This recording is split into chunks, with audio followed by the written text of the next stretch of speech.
So it's a privilege to be with you this morning. Pagdating ko nga kanina, sabi ko, first timer po kami. May nagsabi sa akin, oh, first timer dito magmano. Ah, ganun. Magmamano na ako, ayaw magpamano. So it's a privilege to be with you this morning at pag-pray po natin si Pastor Jay at this point na nagpe-preach rin po siya sa aming church. Ano po bang gagawin nyo kapag nagsasalita ang taong may autoridad? What do we do when someone in authority is speaking? Oh, listen. Tatahimik po tayo, makikinig, okay? May hint na po. Hindi. Anong gagawin nyo kapag merong post ang DOH na maraming nagkaka-dengue ngayon or maraming parang flu-like symptoms? Diba?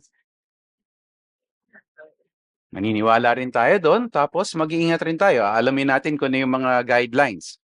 At anong gagawin natin kapag may balita ang pag-asa na may parating na bagyo?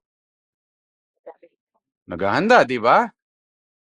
Anong gagawin nyo kung may babala ang PhilBox patungkol sa The Big One? Makikinig tayo. Pero syempre, wala naman po silang godly counsel doon. Sinasabi lang nila meron The Big One. So yung iba ang ginagawa, naghahanda ng go bag, di ba? Kung ano-ano pa, o naghahanap ng ibang malilipatan. Nakikinig po tayo sa kanila dahil alam natin nagmumula sila sa may kaalaman. Di ba? Mga taong may kaalaman, may autoridad, di ba?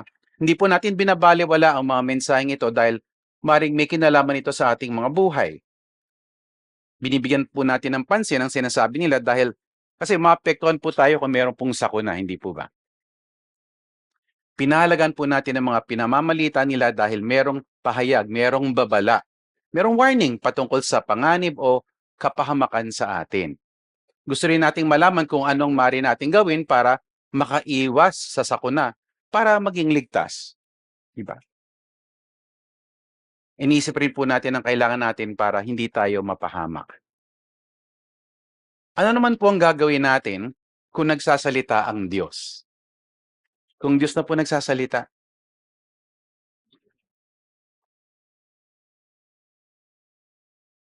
paano kung may pahayag ang Panginoon? Paano po kung merong babala si Kristo?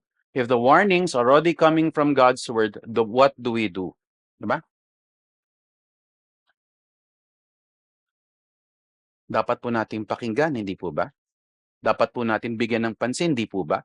Dapat natin pahalagan at sundin, hindi po ba?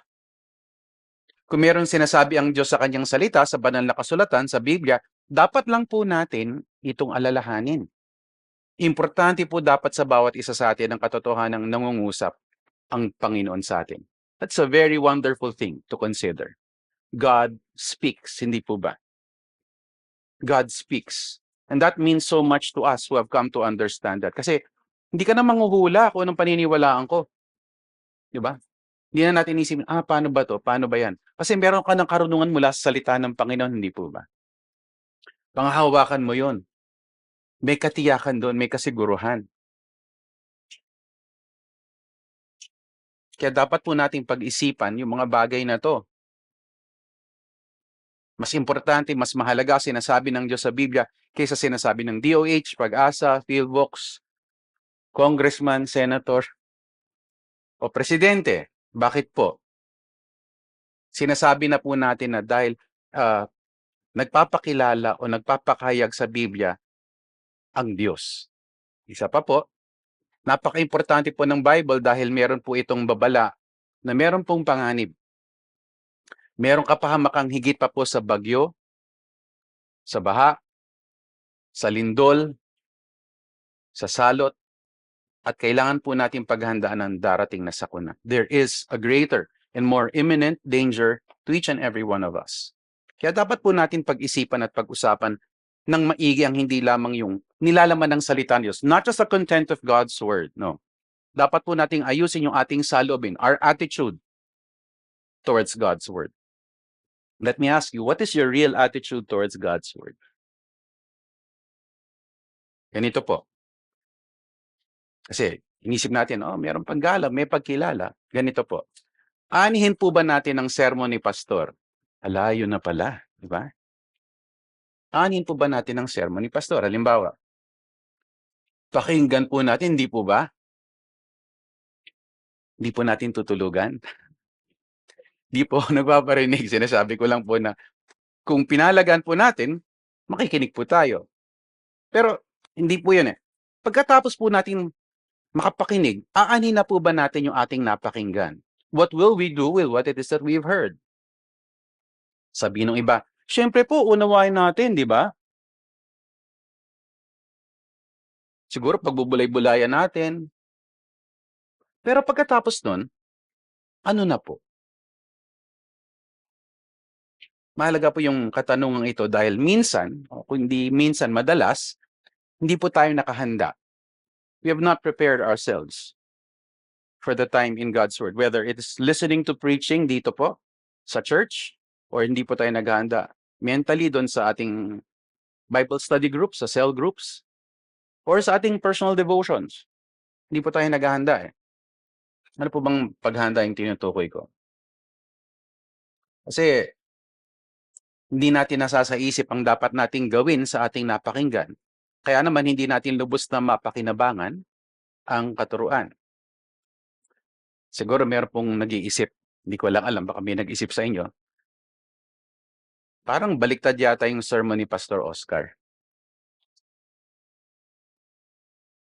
Siguro napakinggan nyo na ako. Parang bakit ganito? Oo nga, meron nga siyang tanong sa simula, pero nagtatanong na siya kung anong dapat gawin sa sermon, di ba? Wala pa naman siyang sinasabi. Wala pa siyang tinuturo, pero tinatanong na niya sa amin kung ano dapat namin gawin. Ito ko sa sermon. Wala pa kaming napapakinggan na sermon. Medyo baliktad nga po kasi yung gusto ko sanang gawin ngayong umaga. Gusto ko sanang pag-aralan natin ng konti yung katapusan ng isang sermon. Alam ko medyo baliktad, pero yung katapusan ng sermon dapat di tapos na tayo. Pero itong bahagi po ng sermon na ito ay napakahalaga sa ating pag-iisip patungkol sa ating pakikinig sa salita ng Diyos. So I invite you to open your Bibles with me to Matthew chapter 7, verse 24 to 27. Matthew chapter 7, 24 to 27.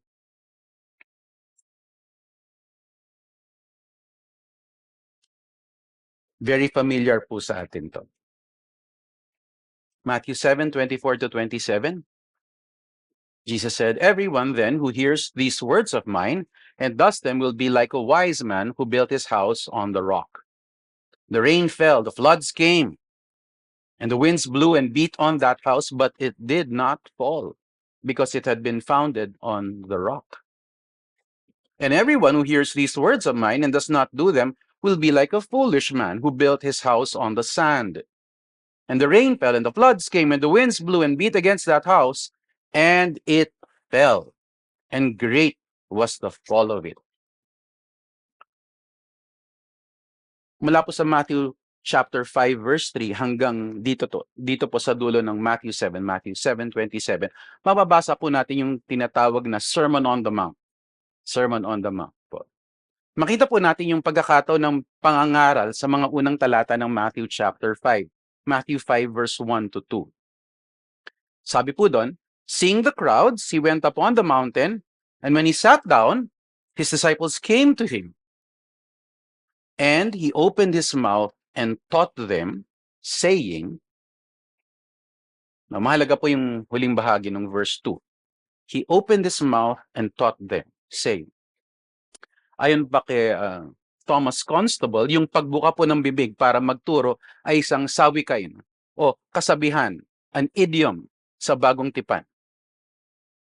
Ano patungkol po ba saan yun? Actually, ginagamit rin po siya sa lumang tipan sa Old Testament, yung salitang pagbuka ng bibig at pagturo para i-introduce po yung mahalagang mensahe o salita. Linalarawan po actually ng mga bagay na to na yung nagsasalita merong autoridad. Kaya bago pa lang siya magsalita, sinasabi na po, importante po yung sasabihin niya. At meron po siyang autoridad. He has the authority. He has the right or the power to require our faith and our obedience. Actually, kung titingnan po rin po natin yung eksena, lalo na yung nilalaman po ng Sermon on the Mount, makita po natin na linalarawan po ng eksenang ito ang pagpapahayag ng isang hari sa kanyang bayan. Here's the king addressing his subjects. Here's the king speaking to his citizens. Ano po ba ang mapapansin natin kung susuriin po natin yung Sermon on the Mount? Pinapakita po ng Panginoong Hesus ang kahulugan ng kanyang paghahari sa kanilang mga buhay. Kung sila'y mga tunay na mamamayan ng kanyang kaharian. For example, yung sa simula po ng sermon, sa mga tinatawag na Beatitudes, tinalarawan po doon yung mga katangian ng mga kabilang sa kaharian ng Panginoon. Sabi po ni Jesus na, "Blessed are the poor in spirit, those who mourn, who are the meek, those who hunger and thirst for righteousness, the merciful, the pure in heart, the peacemakers, those who are persecuted for righteousness' sake." Sabi niya, "Blessed are you when others revile you and persecute you and utter all kinds of evil against you falsely on my account." Hindi lang po niya iniiba yung mga disciples. Hindi po. Pinapakita niya po na baliktad po, salungat po ang kanilang pagkakilanlan, yung identity po nila at ang kanilang pamumuhay kung ikukumpara po ito sa pangkaraniwang tao sa mundo. He's basically saying not just that you're different, you are opposite of everything that is in the world. Kaya po pati ang pagiging blessed dito, paulit-ulit po yung blessed, di ba? Ay ibang-iba sa pamantayan, ibang-iba po sa panukat ng buong sangkatauhan. They're different. The definitions are different. Okay? Bakit sila blessed? Sabi niya, "For theirs is the kingdom of heaven. They shall be comforted. They shall inherit the earth. For they shall be satisfied. For they shall receive mercy. For they shall see God. For they shall be called sons of God. For theirs is the kingdom of heaven. Rejoice and be glad," sabi niya, "for your reward is great in heaven. For so they persecuted the prophets who were before you." Hindi lang po yung sinabi, iba kayo, dapat ganito yung pananamit. Hindi. Ibang-iba talaga sila. Dahil sila'y mamamayan ng kanyang kaharian. They are citizens of His kingdom. Ibang-iba po ang mga tunay na mananampalataya kung ihahambing po sila sa mga di mananampalataya. Christians are radically different from non-Christians. Believers, true believers, are different from unbelievers. Hindi po sa hairstyle, hindi po sa skin color, hindi po sa ganun, hindi rin po yung necessarily sa profession, hindi rin po sa kayamanan, hindi po. Kaya kinakailan maunawaan po natin yung paglalarawan ng ating Panginoong Hesus. Kaya marami pong paglalarawan, di lamang ng pagkakaibang ito, kundi pati yung epekto ng pagiging mamamayan ng kaharian ni Kristo. Consider the differences, di ba? Isipin nyo na lang yung paglalarawan pa sa mga disciples in Matthew chapter 5, 13 to 16, as salt of the earth, light of the world. Meron pong preserving effect po yung presensya ng mga mananampalataya sa mundo, hindi po ba? Light of the world, di ba? Nakikita po ng lahat. Nagbibigay po ng liwanag. Further on, meron pang pagpapahalaga sa salita ng Diyos, dahil ito po'y pagkilala ng mga mananampalataya sa autoridad ng Panginoong Hesukristo. At ang kanilang pagpapasakop sa banal na kasulatan, their submission to scriptures, ano po ba to? Tanda ng kanilang katwiran. It is a mark of true righteousness. Not like the righteousness of the Pharisees, the scribes, of the religious leaders, kundi yung righteousness po of Christ. Kaya naman mayroong mga pangaral si Jesus patungkol sa halimbawa yung issues like dealing with anger, diba? Battling against lust. May katuruan po siya patungkol sa divorce, taking oaths, vengeance or getting even, and loving your enemies. May turo po si Kristo tungkol doon. Sa Matthew chapter 6, may katuruan po si Kristo patungkol sa true righteousness. Ano ba yung true righteousness? Hindi lang yung panlabas o pakitang tao na spiritual disciplines. Hindi po yun. Because whether it's almsgiving, fasting, or prayer, it must be a reflection of the transformed heart na nabago na po yung puso natin ng Ebanghelyo. In Matthew chapter 7, he addresses money, finances, sinful anxiety, worry, how we view others, how we relate to others. whether it is in love. Kailangan po natin pakinggan ang salita ni Kristo dahil siya ay Diyos. Ang kapahayagan po niya ay napakahalaga para sa mananampalataya kasi anumang bagay na tinutukoy po niya sa kanyang salita ay dapat po natin pahalagahan. Higit pa po sa pananaw o opinyon ng tao. And that's one of the struggles, for example, ngayon, di ba? Kasi dati-rati po ang natatanggap po natin through yung iba't ibang media it takes some time. So napag-iisipan, nababasa po natin. Pero ngayon napaka-instant po kasi. Tapos ang nangyari, pati po yung mga mananampalataya and well-meaning believers, inaabsorb po nila lahat na nababasa nila. Merong magpo-post sa social media, ganun. I-share nila kaagad. Kaya may panahon po na kinakailangan kong mag-message sa isang member po ng church namin. Meron pong problema yung shinare nyo. Ganito, ganyan. Ano po ba? Hindi niya alam. Nisip lang yan, magandang sabihin, ganun, magandang pakinggan. Pero kinakailangan po natin ng discernment. At one time, meron pong shinare yung isang kapatiran. Tapos, tinanong ko siya, naniniwala po ba kayo doon sa nagpo-post na yon? Kasi walang problema doon sa quotation, pero paano yung nag-post mismo? Ay, hindi po ganun yung position ko. Ganun ba? Nililinaw ko lang kung parehong paniniwala nun. Ang ginawa niya, nag-message siya next. Tinanggal ko na po yung post. Kasi yung sinishare no nag-post, maganda, pero yung nagpo-post mismo, may problema. Anyway, saan po ba nagagaling yung ating binabahagi sa ibang tao? Saan po ba nagagaling yung pinag-iisipan natin? Yung paniniwala po natin. Yung salawin po natin, hinuhubog po ba siya ng salita ng Panginoon? Kaya po, makita natin na ang pangaral po ni Kristo ay hamon rin sa mga taong nagsasabing sila'y true disciples daw. Okay? Puntahan po natin ng sandali yung ating parable sa Matthew 7. Actually, ang ginawa ko po, meron pong konting comparison doon sa parallel passage sa Luke chapter 6:46 and following. At sa akin palagay, mahalaga rin po yung introduction bago pa lang sinalaysay yung talinhaga na ginamit po ng Panginoon sa Luke 6:46. At mahalagang pag-isipan po natin to. Sabi po ni Christ, "Why do you call me Lord, Lord, and not do what I tell you?" Alam niyo po kasi kapag inisip ng iba, kapag ginamit mo yung word na Lord, reference mo lang sa Diyos yon, Lord. Para kay Christ, hindi po hindi maliit na bagay. Lalo kapag nag-pray tayo, yung mga tao po dun sa, 'di ba, kapag meron silang videos, binabanggit nila si Lord, minsan yung paggagamit po nila sa Lord, mali. Hindi lang mali, merong kalapastanganan po. Pero matindi rin po ito kung meron tayong false claim. Why do you call me Lord, Lord? Sabi niya, yung challenge niya. Lord, Lord, Lord, Lord. But Lord kayo ng Lord, pero hindi naman kayo sumusunod. I think this is very important because recognizing Christ's Lordship should be accompanied by submission to His Word. Recognizing Christ's Lordship is accompanied by submission to His Word. Meron pong pagpapasakop sa salita ng Panginoon. At yung pagpapasakop po, hindi po yung, nagbabasa ako ng Bible, nag-attend ako ng service, meron kaming Bible study. Hindi lang po yun yung submission to God's Word. At kinakailangan po natin makita yung connection doon sa pagkilala sa Panginoong Hesukristo bilang Panginoon talaga, na siya yung namamahala sa ating buhay at halimbawa sa ating iglesia, hindi po ba?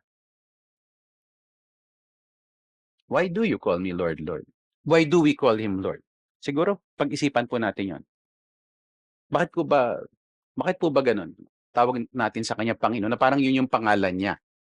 Mahalaga po yung ibig sabihin ng Kanyang pagkapanginoon. Hindi po ba? Siya ba ang kinikilala nating tagapamahala ng ating buhay? Meron po bang pagpapasakop sa Kanyang kalooban? Sabi niya, do what I tell you.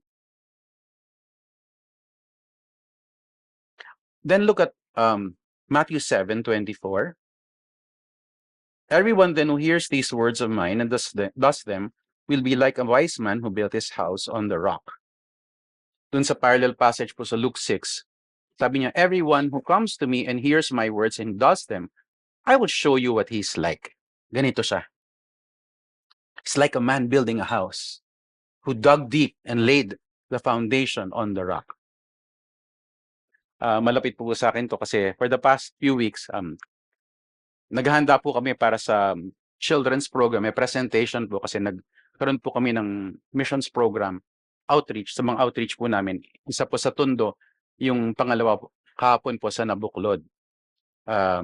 Ang ginawa po namin, kasi in the past, ang ginagawa po namin, meron yung, halimbawa, The Lost Son,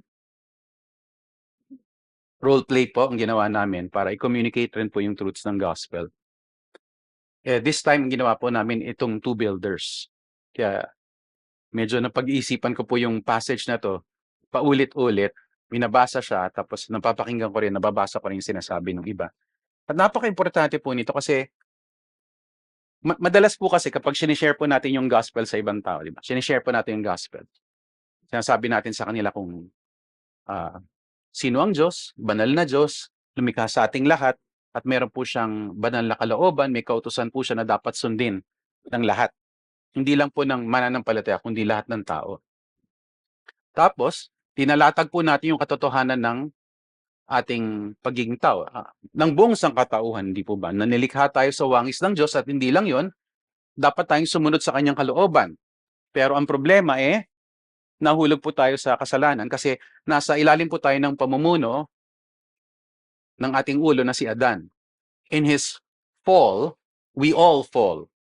Sabi nga po ng scriptures, for us in Adam all die. So ibig sabihin, lahat po tayo damay po doon. Dumating po sa atin, hindi lang po yung kasalanan, kundi kamatayan. Romans chapter 5, 12 and following. Pagkatapos ng sinasabi natin na dahil doon, haharapin po natin yung gaya ng shinare po ng kanina sa worship exhortation, yung impyerno po, eternal conscious torment. Yun pong harapin natin. That is the judgment, the wrath of God, the punishment of God upon all sinners. Tapos linatag rin po natin kapag nag-share po tayo ng gospel, yung katotohanan na anong dapat natin maunawaan. The sending of Jesus Christ to earth, His perfect life, His death on the cross, His sacrifice, His substitutionary sacrifice, His sufficient substitutionary sacrifice on the cross for all who will repent and believe. Yung kasapatan po ng ginawa ni Kristo sa krus para sa lahat ng magsisisi at mananampalataya lamang sa Kanya. Pero hindi po tayo tumitigil doon, hindi po ba? Sinasabi po natin sa sinishare natin na kinakailangan po nilang tumugon. There's a necessary response to the gospel, right? Hindi sapat yung ma-inform sila. Simula pa lang yung pag-inform. Kaya pinahalagan po natin sa pangangaral po ng salita ng Diyos na ibahagi po natin yung katotohanan patungkol sa ebanghelyo. Ito yung magandang balita. Una mo na yung bad news. Tapos sasabihin mo yung good news, the coming of Christ. Pero isa pong kinakailangan nating ilinaw rin sa kanila, Sir, ma'am, kinakailangan yung tumugon. You must respond. And the proper response, the rightful response, is to repent and to believe. Pinipress po natin yung sa kanila, hindi po ba? But that's not just about coming to Christ. Because it is a picture also of what should be a continuing characteristic of all true believers. Kung tunay po tayong mananampalataya, nagpapatuloy po tayo sa pananampalataya at pagsunod. So when we look at Matthew, for example, everyone who hears these words of mine and does them, because Jesus Christ wants to be clear. Kasi marami pong nakapakinig, hindi po ba? Marami nakapakinig. Actually, matanda na po ako, kaya radyo, sa radyo, nakapakinggan mo sa radyo. Meron time na isa lang po yung station na Christian station, tapos nagkaroon ng isa pa, tapos anyway, yun. Matanda na po ako. So yun po. Paminsan-minsan meron sa TV. Tapos para mapakinggan mo yung ebanghelyo, yung pangaral ng salita ng Diyos, pupunta ka sa church service. Or kung meron mang evangelistic meeting. Or kung na-invite ka sa Bible study. Pero ngayon po, sobrang accessible po. Hindi po ba? You have it on your phone. May mga app po na nandun yung preaching. And it's possible for people, just like in the earlier part po ng Matthew chapter 7, to say, Lord, Lord, didn't we do this? Didn't we do that? "Panginoon, Panginoon, hindi ba ganito yung ginawa naging bahagi po kami, dumalo po kami, ito yung ginagawa namin, bahagi ng inyong ministeryo." Sabi niya, "I never knew you. Who you?" Kumbaga. You see, practicing Christ's word is evidence of true wisdom. It's in the practice of Christ's word na nagkakaiba. Pansinin niyo po yung dalawang builders, yun lang po yung pinagkaiba nila, yung wise at foolish. Both of them heard God's word. You know, it's possible to have the two kinds of people right here dito po sa church, hindi po ba? Linggo-linggo nandito. Tuwing merong cell group o Bible study, nandito po. Pwede po yun eh. Pwede nga po na sa mga tahanan nila, meron pong family worship or family devotions. Pwede nga po yung dalawang yun, nagbabasa ng Bible. Saan po nagkakaiba? Sa pagsunod. It is the practice. It is the doing. It is the obeying, which is evidence of true wisdom. Ano po ba para sa atin yung tunay na karunungan? Alam nyo, nakalungkot po ngayon kasi marami akong na-observe rin po, pati po sa social media na maraming alam. Maraming alam. I'm not just talking about sa politics o ano man, kundi marami daw silang nalalaman tungkol sa salita ng Panginoon. May na-encounter po ako isang younger man, napagbasa siya ng maraming mga libro. Tapos dahil sa kakayahan po na kanyang pag-iisip, na-absorb po niya lahat yon. Naintindihan niya. Tapos kapag meron siyang tanong, wow, lalim napag-isipan niya yung mga bagay na yon at hinihimay niya talaga. Ito po yung challenge eh. Hindi lang sa observation ko, sa aking interaction sa kanya, kundi yung observation sa ng iba na nakipag-usap sa kanya. There's a lot of, yung intellect, merong information, pero iba po yung pagsunod. Kaya siya po mismo, inaamin niya na kahit na marami na siya napakinggan, nabasa, na-attend na service, marami daw siyang naunawaan, pati po siya, inaamin po niya, na hindi niya alam kung tunay siyang mananampalataya. He says that he believes all of those things, pero yung buhay po niya, malayo. Hindi naman sa mamatay tao o merong bilyon-bilyon na nasa 5x5x4 na nasa kondo, hindi po ganun eh. Nasa mga simpleng bagay po na sa kanyang buhay. Yung pakikitungo siguro sa magulang, yung isa yon. Yung direksyon po ng kanyang buhay, yung kanyang mga plano, hindi naman po yung makasalanan, na nagda-drug siya, uminom, hindi. Hindi po yun eh. Pero siya po mismo inaamin niya na yung kanyang pagpapasya, wala pong karunungan. Yung tunay na karunungan na nagmumula po sa salita ng Diyos. You see, what is true wisdom? If you look at the book of Proverbs, for example, the wisdom literature, yung mapapansin po kayo, di ba, merong usual comparison ng wise person and the foolish person. Di po ba? Siyempre, meron pa pong levels yan. Merong naive, merong ganon. Pero sabihin na natin, i-simplify na lang natin na merong wise person, merong foolish person. Ano po ba yung wisdom para sa kanya? Hindi po sa maraming alam eh. Ang appeal po doon ni Solomon is understanding, di ba? Understanding the difference. Sabi nga niya, anak, ganito ka dapat mamuhay. That's the way of wisdom. Wisdom is skillfully living to the glory of God. Foolishness is not. So practicing Christ's word is evidence of true wisdom. Nakikinig po ba tayo sa salita ng Panginoon? Let me explain that. That's very, very important. Like I said, no? It is a blessing. Hearing is a blessing, but it doesn't secure your salvation. You can keep on listening to sermons week after week, Sunday after Sunday. Even during the week, you could be listening to sermons. For example, recording ng sermons, good sermons from great faithful men. Oh, pwede. But it is something that you must understand. To hear it, for it to be accessible to you, for you to be able to attend the worship service and hear the faithful preaching of the Word of God, it is surely a blessing, but it does not secure your salvation. Hindi po siya katiyakan ng ligtas pala ako. Oh, ligtas na ako sa pakikinig pa lang. Wala pong naliligtas. Otherwise, di ba, ano pa ba yung sinasabi ng salita niyo? Ang kwento nga daw nila, syempre kwento lang po to. Sa langit daw maraming tenga. Kasi yung tenga lang po naligtas eh. Pero wala pong ganun, hindi po ba? Wala pong ganun eh. Hindi po totoo yun. Sine-check ko lang kung gising po kayo. So it's in the practicing of Christ's word that we actually evidence true wisdom. Kasi yun po yung tanda ng tunay na buhay. Na meron tayong tunay na buhay, bagong buhay, buhay na walang hanggan. If you look at Matthew 7:25,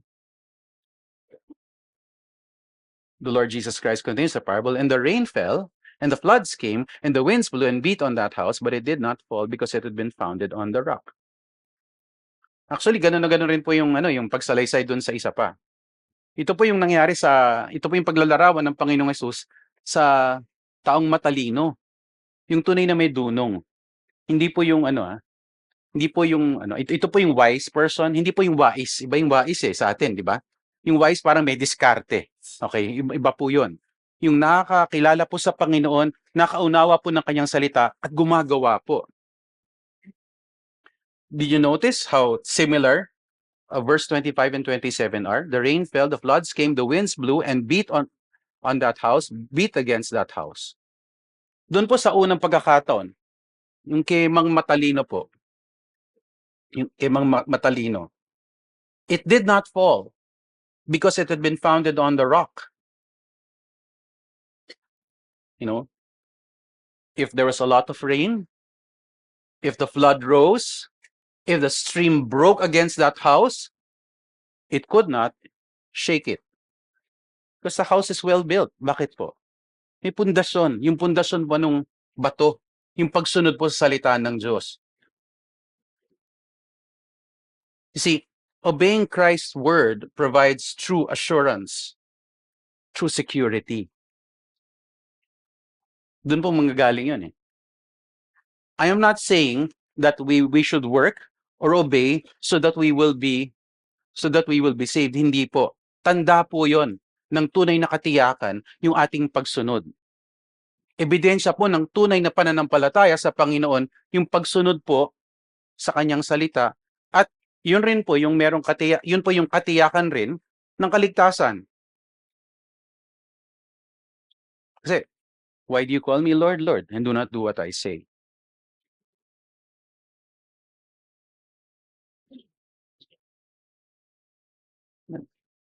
Take a look at verse 26. So kanina po, tinignan natin si Mang Matalino.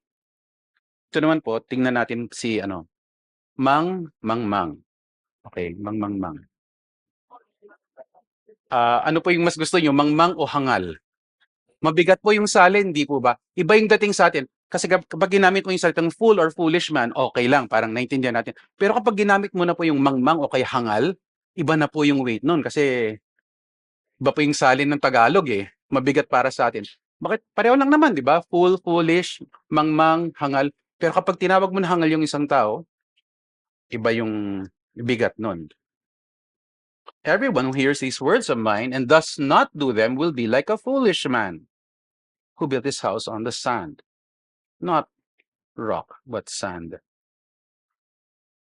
Ang observation po ni John MacArthur, lalo na dito sa pagkakataong to, yung paghihambing po natin yung dalawang builders, yung effort po nung una, nung matalino. Kasi ang ginawa niya, di ba? He dug deep and laid foundation on the rock. Mahirap po yun. Mas matagal po yun, di ba? Sino po ba dito nakapagpatayo na ng bahay? Di ba? Siguro, naalala ko ba, meron magkwento yung kinakailangan yung soil test at kung ano-ano pa para dyan kung talagang seryoso ka sa pagpapatayo ng bahay.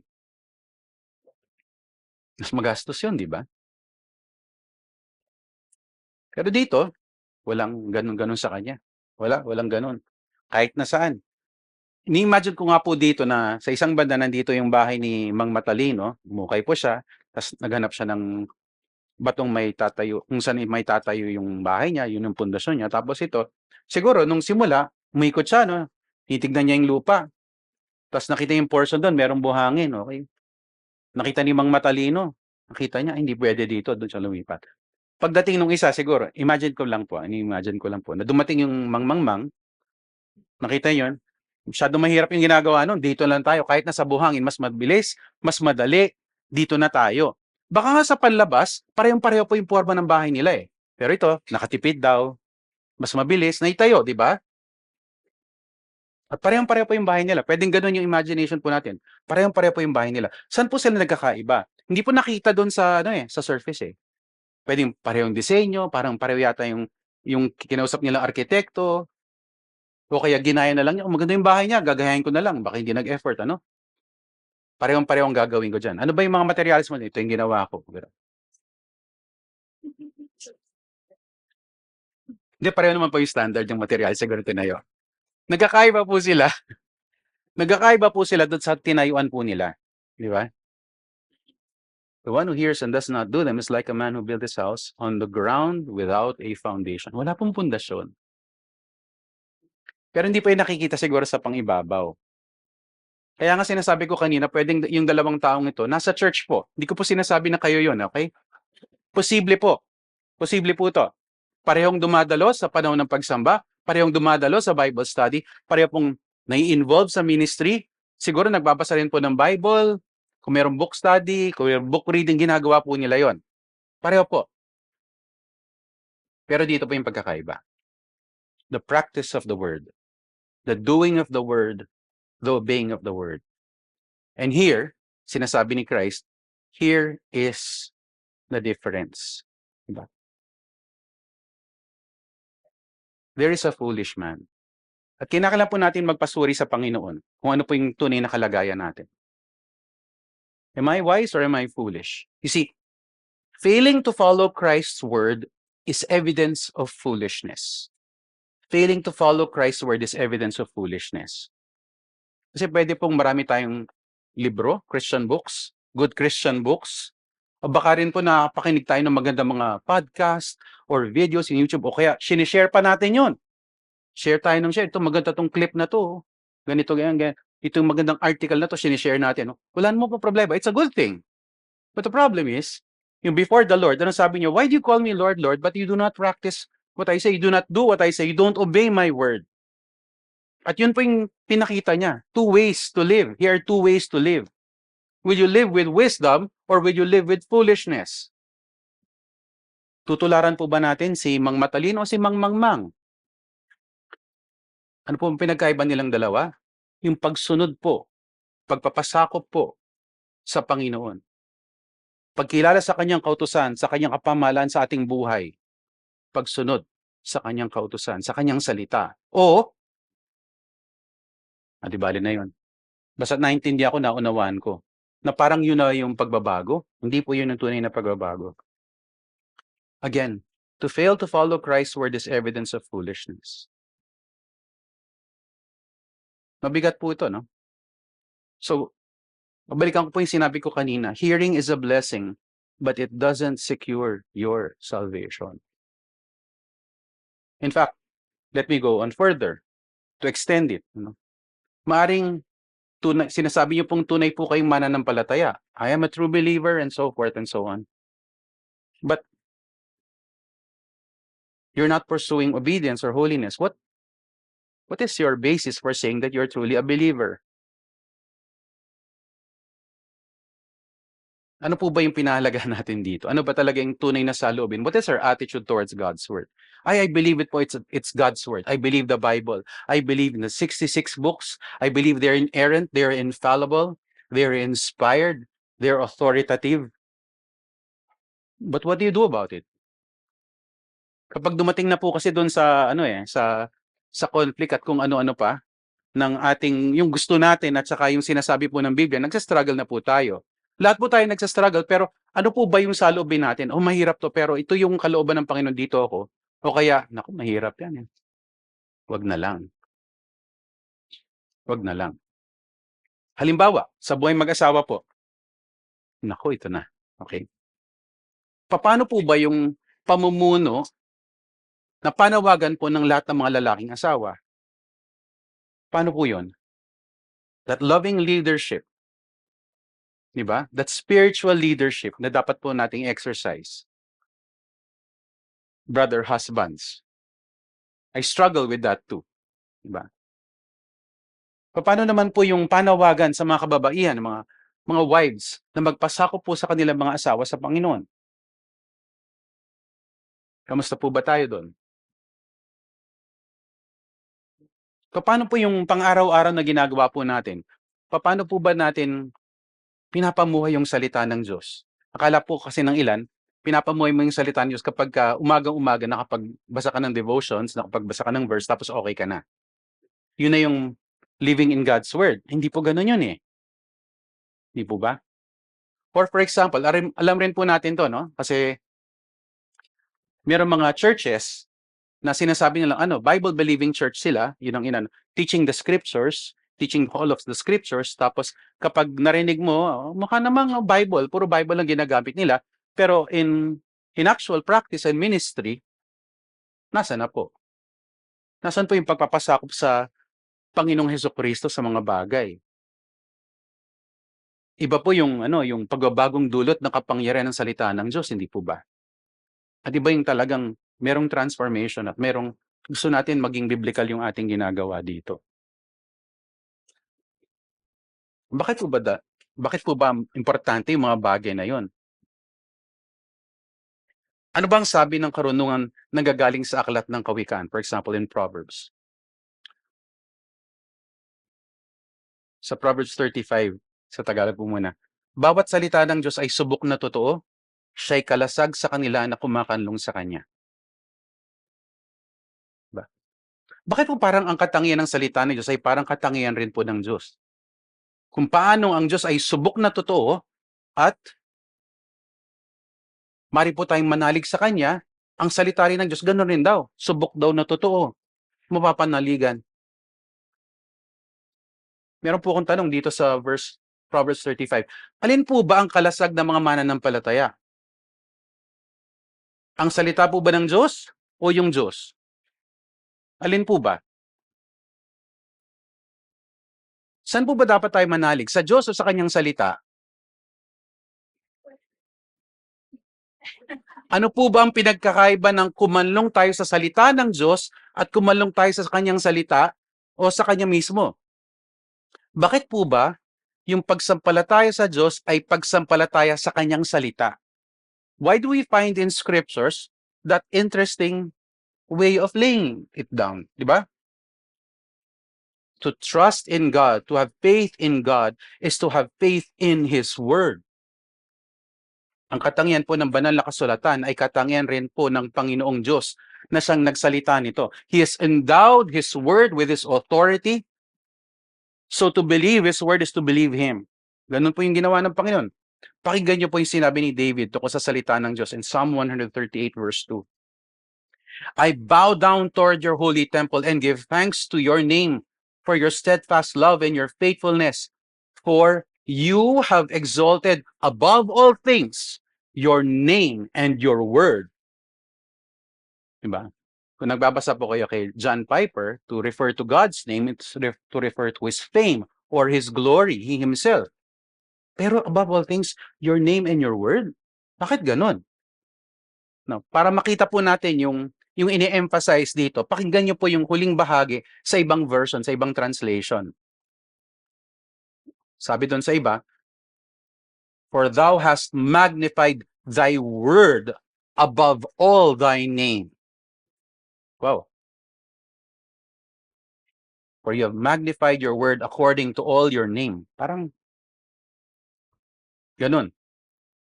Brothers and sisters, God has so caused His glory to be made known by magnifying His word, by exalting His very word. That is how we see the glory of God.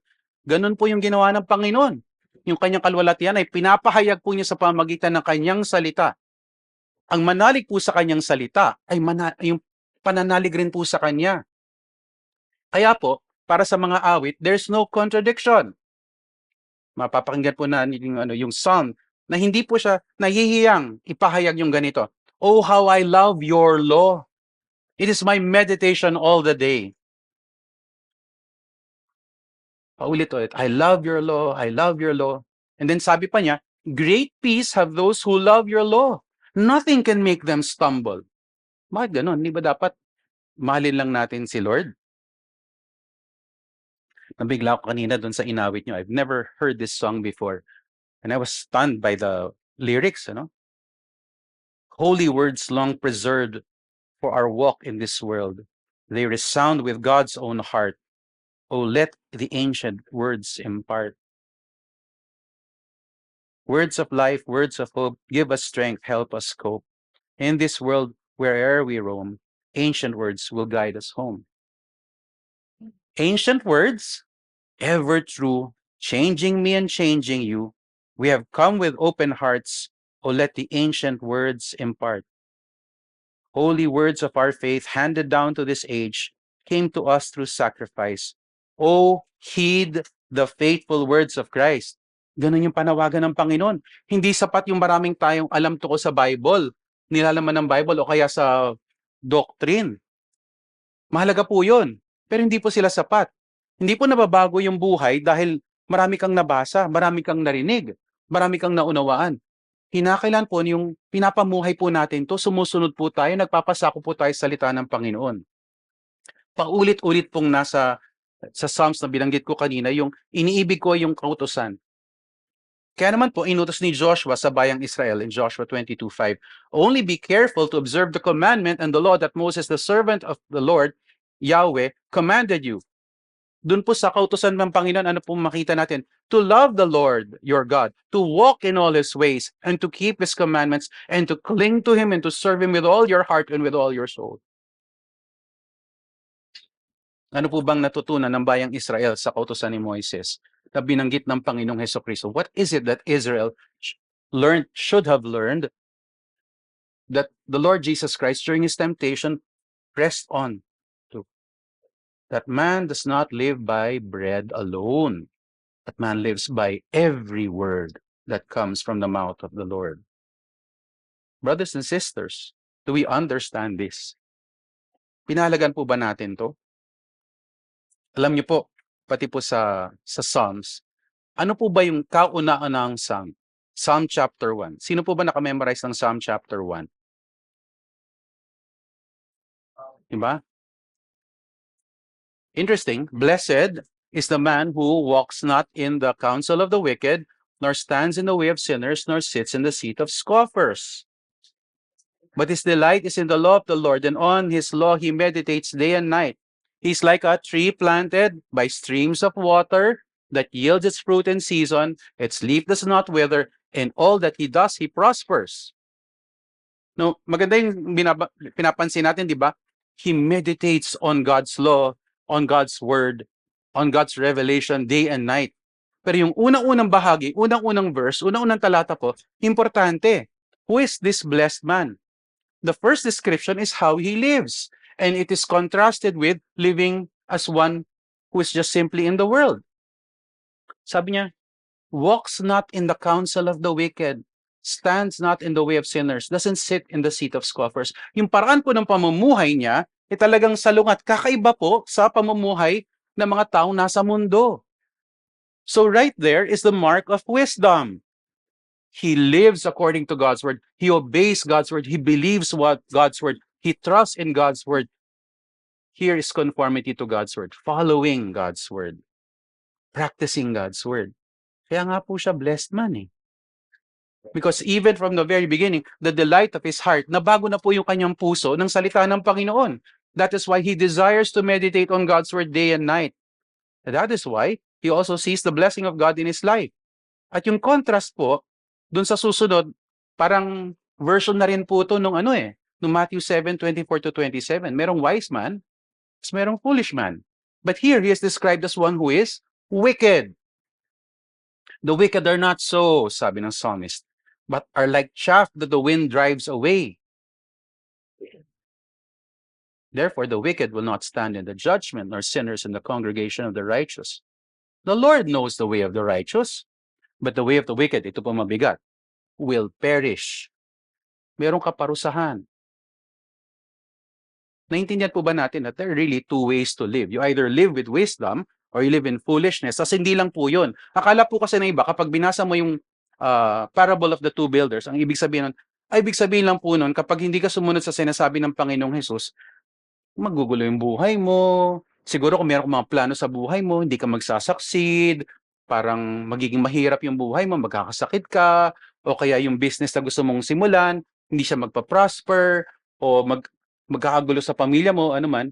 Buti sana po kung yun lang po yung tinutukoy ng salita ng Panginoon. Hindi po eh. In its context, in Matthew chapter 7, and then ano po tinutukoy ni Kristo dito? The passages before this, ano po yung tinutukoy niya? Yung darating na araw na paghuhukom, the day of judgment, when we all stand before the Lord. How will we stand before the Lord? 'Di ba? Yung ang bigat nung kapahayagan bago po nito. Sabi niya, many will say to me, Lord, Lord, did we not do this? So meron silang false assurance po na sila'y ligtas. Pero ang sasabihin ng Panginoon, hindi ko kayo kilala. At haharapin po nila yung walang hanggang kaparusahan sa impyerno dahil hindi pala sila namumuhay ayon sa kalooban ng Panginoon. They have been living foolishly all this time, even if they convince themselves that I'm a Christian, I'm a believer. Diba? Delikado po yun eh. What are we building our lives on? What are we truly building our lives on? Kinakailangan po natin isipin to eh. Kasi nandito na yung pagkalatag ng salita ni Diyos. There are two ways to live. And think about this, there are two ways to die, so to speak. There are two ends. What will it be for us? No, sinasabi natin na mananampalataya tayo. Okay, kung tunay po tayong mananampalataya, nasan po yung tanda ng pagsunod sa ating buhay? Nandun po ba yung pagtitiwala, pagpapatuloy sa pagtiwala at pagsunod sa Panginoon? Di ba? Sa lahat ng larangan ng ating buhay. Kasi minsan, namimili po tayo, di ba? Ito susundin ko to kasi gusto ko tong command ng Panginoon. Di po ba? Ito yung gusto, oh maganda to, tungkol sa ganito to. O kaya din pa natin, uy, dapat ito ginagawa mo, ha? Gagawin mo to, ha? Tapos yung mga ibang parte na hindi natin gusto, tahimik tayo, quiet tayo. Di alam naman ng Lord yung heart ko eh. Di ba? Alam naman ng Panginoon na ganito. Naintindihan naman po niya. Why do you call me Lord, Lord, and do not do what I say? You see, we have to remember there are two ways to live. And what will we build our lives on? Isa pong kailangan natin maintindihan, lalo na sa patuloy nating pamumuhay, kung tayo po ay tunay na mananampalataya. Ano po ba yung panawagan ng Panginoon para sa atin? Meron po akong kinakausap. Meron po akong ibang kinakausap. At nagiging evidence po sa kanilang buhay na alam po nila yung salita ng Panginoon. Kapag Bible study po, nakakasagot po sila. Malinaw po. Ang ganda po ng reflection nila. Ang ganda po ng iniisip nilang practical implications po ng salita ng Panginoon. Ito po. Paano po yung buhay? Naunawaan po nila na dapat ganito, hindi ganyan, dapat ganito. At alam rin po nila yung dahilan kung bakit dapat sila mamuhay ng ganito na ayon sa salita ng Panginoon. Pero hindi po ganun ang nangyayari. Nagmamakaawa na po ako eh. Please, tama na. Tama na. Nakailang ganun na ako eh. Nagmamakaawa na ako. Kasi mapanganib po yung sitwasyon ng ganun eh. Nakakatakot po, hindi po ba? Why are you going to continue in the foolish way of living? Marami pong alam. But why are you going to live foolishly? Ito na yung salita na Diyos. Alam, pwede pa nga niya ipaliwanag sa akin eh. Meron na po akong nakausap na ganun. Ang ganda po ng paliwanag niya kapag ka ng reflection, ang galing po ng paliwanag, ang ganda eh. Kaya sinasabi ko po sa ilan na nakakausap ko, alam mo, wala na akong masabi sa iyo eh. Alam mo na lahat eh. Baka mas maganda yung pagpapaliwanag mo sa mga bagay na to kaya sa akin. Ito yung problem. Ano yung gagawin mo? Kaya tinatanong ko po kanina, aanhin po ba natin ang mensahe ng salita ng Diyos? Aanhin niyo po ba yung sermon ni Pastor? Hindi ko tinutukoy yung sermon lang na to. Aanhin po ba natin yung narinig natin yung salita ng Panginoon? Minsan po kasi ang ginagawa ng iba, alam ko po nangyari to kasi, nakapakinig po sila nagsha-share ng word, share ng gospel. Kapag nakausap po nila yung yung nagbigay ng message, uy, alam mo maganda yung sinabi mo, ganda yung sinabi, importante yung sinabi mo. Ganito, ganyan, ganyan. Yung nga lang, may ganon. Para sa akin kasi dapat ganito, ganyan, di ba? Importante sabihin yung mga bagay. Okay. At nakikinig naman po kami doon sa mga input na ganon. Ito po yung problema eh. Ano po ba yung pakay natin? Nakikinig po ba tayo sa sermon para malaman, para sabihin na lang natin, maganda yan, o dapat niyang sinabi yan. Meron pong gano'n, nag-attend po ng service, nakikinig, sasabihin niya na, maganda yung sinabi niyang ganito, pero sana ginanito na lang niya, sana ginanito na lang yan. Na ang nangyari po, ano po yung purpose ng pakikinig ng sermon? Para ma-criticize po yung sermon. Para sabihin, it could have been better. Dapat ganito, dapat ganyan. Now, alam niyo po, doon sa pag-aaral po namin sa TEA, sa Expositors Academy, nagkakaroon po kami ng sermon. Pinapakinggan po ng kapwa pastor, ini-evaluate nila kami. Wala naman pong problema doon. Pero minsan po, ang nangyayari, yung mga tao, yun po yung ginagawa nila sa araw ng pagtitipon ng bayan ng Diyos at nakikinig po sila para meron po silang mapuna. Sabihin niya lang, dapat ganito yung sinabi niya, dapat ganito yung sinabi niya. Dapat itong cross-reference namin para mas malinaw.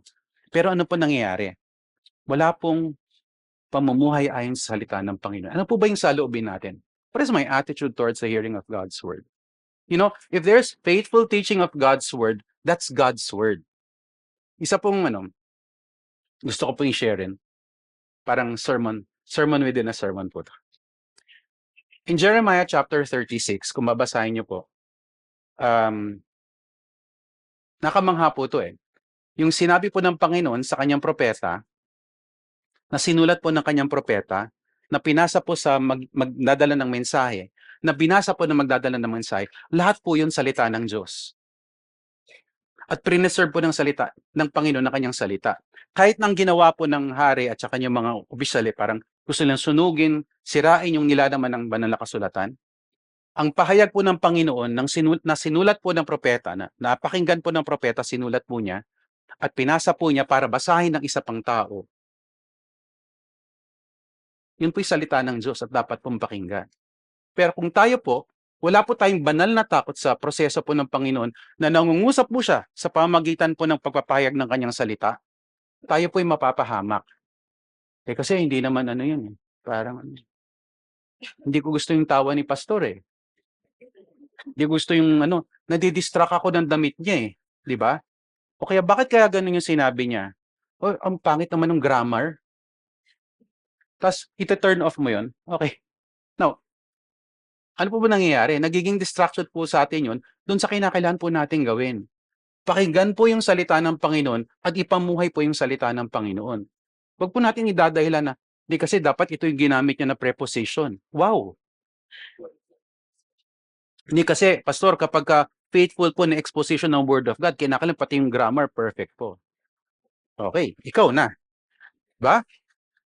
Ano po ba yung saloobin natin kapag meron pong nangangaral po ng salita ng Panginoon? Halimbawa po, kina-counsel po kayo. Hindi ko po alam kung hindi ko po alam yung counseling cases nyo dito. Kina-counsel po kayo. Hindi. Si ano lang to eh. Hindi naman po to yung pastor eh. Kasama lang to sa church eh. Oo, sinishare nga niya yung word of God sa akin, pero masakit, pero hindi ko naman kinakailangan pakinggan kasi hindi naman si pastor to eh. O kung si pastor to, tao lang naman siya. Ma'am, sir, kapag nangungusap po ang Panginoon, ginagamit po niya yung tao, pakinggan po natin kasi nangungusap po sa pamamagitan ng taong yun. Ano po bang gusto natin? Haharap sa atin ng Panginoon sa lahat ng kanyang kaluwalhatian? Alam niyo po ba yung may nangyari minsan na parang ganun, di ba? Si Isaiah chapter 6. Ano po yung naging response po niya? Oy, grabe. Special ako Nagpakita sa akin ng Panginoon. Hindi po. Woe is me. I am undone. I've seen the Lord. Ano po nangyari sa bayan ng Israel? Sa Sinai. Ano po nangyari doon?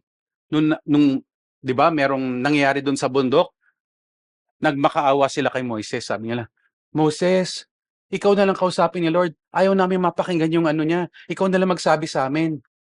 Natatakot sila. Nasa presensya daw sila ng Panginoon eh. Mas gusto nila na, Moses, ikaw na lang kumausap sa amin. Paano tayo? Gusto natin, hindi, kinakailangan marinig ko yung tinig talaga ng Panginoon. Sir, ma'am, basahin niyo po yung Bible. Yun na po yung salita ng Panginoon. Diba? Kailangan po natin yun. Ganun po talaga. Kaya po yung aanhin po ba natin ang salita ng Panginoon? What will we do with God's Word? Alam niyo po, meron akong binabalik-balikan sa Hebrews. Please bear with me. Sa Hebrews po kasi, chapter 4, verse 2. Meron pong itong portion po ng Hebrews. Mabigat kasi ang sinasabi po dito ng manunulat, tinutukoy po niya yung mga naunang mga bayan, naunang mga mamayan po ng Israel. Sabi niya sa chapter 4, verse 1, "Therefore, while the promise of entering his rest still stands, let us fear lest any of you should seem to have failed to reach it." Verse 2, "For good news came to us just as to them,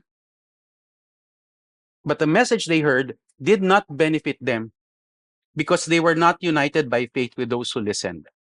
Napansin niyo po ba yon? Kasi pwedeng kasama po kayo ng bayan ng Israel eh. Naranasan niyo po lahat mula doon sa pagkaalis mo doon sa Egypt. Ibig sabihin, yung lahat ng mga tanda ng pagkilos ng kapangyarihan ng Panginoon, naranasan niyo. Nakita niyo kung paano kayo preserve ng Panginoon tapos nasaktan, nadamay, napahirapan lahat ng mga Egyptians. Tapos lumabas nga kayo doon, tapos nakita niyo yung pillar of cloud and pillar of fire.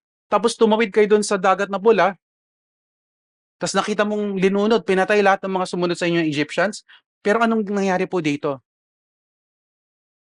The word of God came to them, but the message they heard did not benefit them. Hindi po nila napakinabangan yon. Bakit? It was not united by faith. Wala pong tunay na pananampalataya. Wala pang tunay na pananalig. Wala pong tunay na pagtiwala sa salita ng Panginoon. Wala pong pagsunod. Alam po natin yung kasaysayan ng bayang Israel, hindi po ba? Paulit-ulit na lang, paulit-ulit na lang. Tapos iniisip po natin, naku, kung ako nandun, nakikinig ako, sumusunod ako. Talaga? It did not profit them. It did not profit them. It was not united by faith. Now, the word here in the Greek, yung benefit has to do with being useful or advantageous, being profitable or beneficial. Alam niyo po, paalala po, may pakinabang po ang salita ng Diyos. May pakinabang po ang salita ng Diyos. At kinakailan maisip po natin kung ano yung pakinabang ng ibang bagay. Halimbawa, what shall it profit a man if he gains the whole world but loses his soul?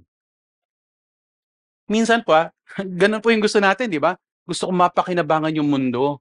Kung ano yung meron sa mundo. Yung kayamanan sa mundo, yung karangyaan na nasa mundo. Ito kasi may mga magandang mga bagay na nasa mundo. What will it profit you, friend, brother, sister, kung makuha mo lahat yun, pero wala naman yung kaluluwa mo? Laking kawalan. Hindi lang po sa buhay na ito na parang, ay, mawawala na lang ako. Hindi po. Ang harapin po natin yung kaparusahan sa impyerno. Are we better for what we think we can profit from? And if we're listening to God's word, are we better for what we have spent our resources, our time, our energy on?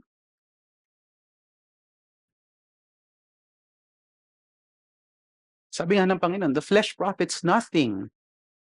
Yung iba akala nila, meron pong kaligtasan o maano sila sa mga, yung religious ceremony. Halimbawa, yung mga Hudyo noong unang panahon, inaasahan po nila na, dumaan ako sa pagtuli. Okay, circumcised na ako doon according to Jewish circumcision. O di, meron na akong tipan sa Panginoon, ligtas na ako. Talaga ba? Hindi po ganun yun eh. Sabi po ni Paul sa Romans chapter 2, it is only profitable for you kung meron kang tunay na pananampalataya sa Panginoong Hesukristo. We must pursue God's word, otherwise it profits us nothing. And the profit of godliness is so much greater than the profit of bodily exercise. Turn with me to 2 Timothy chapter 3.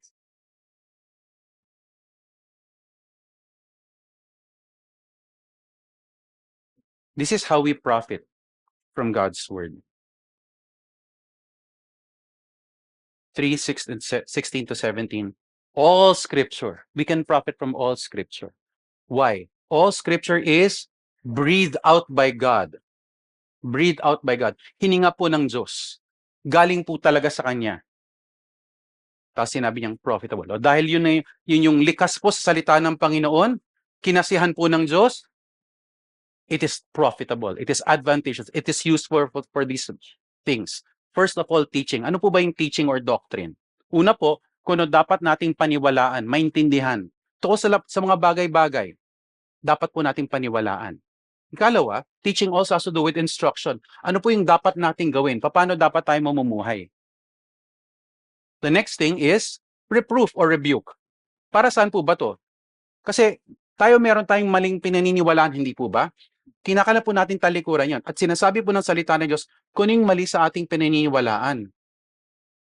Hindi lang po yun. Reproof is also in the matter not only of error, but also of sin. Nagkakasala po tayo, hindi po ba? Nagkakasala po ba ako?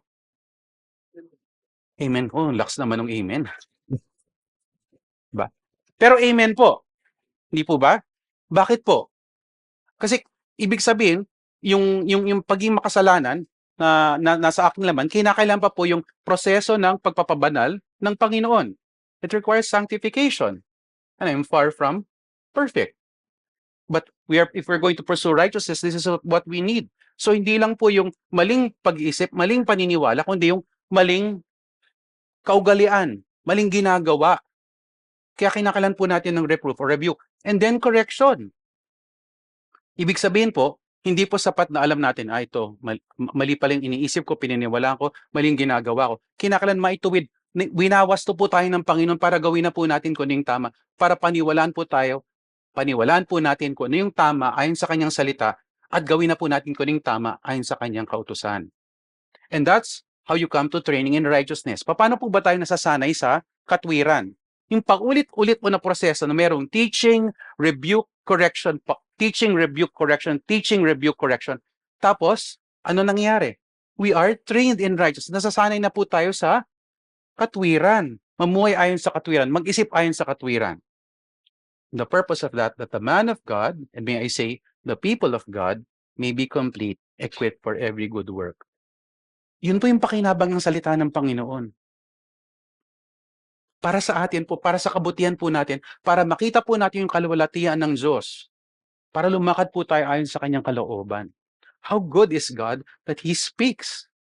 How great is the Lord that He reveals Himself and He reveals His will to us. Brothers and sisters, what will we do with the sermon? What will we do with the Word of God? What will you do with your time of reading God's Word? Yung Bible study nyo, anin nyo po ba yun? To fill our minds with information? Para marami na akong alam. Bago akong narinig na joke kay Pastor, gusto ko yun. O kaya, magandang illustration yon. Sir, ma'am, are you practicing, are you obeying, are you following the words of Christ? Are you growing in your faith by trusting Him? Yes, Lord, ito yung gagawin ko. Ano po ba nakita nyo sa inyong buhay? Meron po bang pagpapatuloy sa kanyang salita? Lord, in-expose mo yung sin ko. Dapat ko ng talikuran. Dapat ko nang iwaksi ito. Dapat ko nang iiwan to. Yung kasalanan na to. Kasi nasa inyong salita to. Lord, ito yung inuutos nyo. Parang ang hirap po.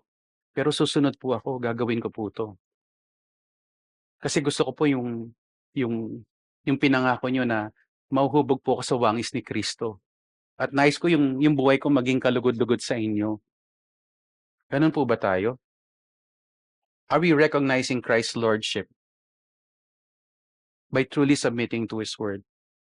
Are we practicing Christ's Word as a life of true wisdom? Are we obeying Christ's Word so that because of the evidence of new life, we have true assurance and security? Brothers and sisters, let me warn you again. Hearing is a blessing, but it doesn't secure your salvation.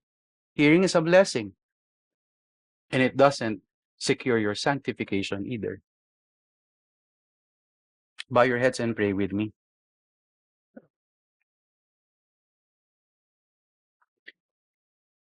The law of the Lord is perfect, reviving the soul.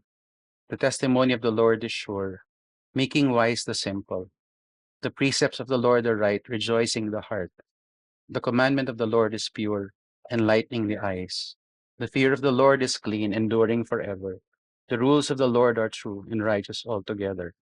More to be desired are they than gold, even much fine gold, sweeter also than honey and drippings of the honeycomb. Moreover, by them is your servant warned. In keeping them, there is great reward.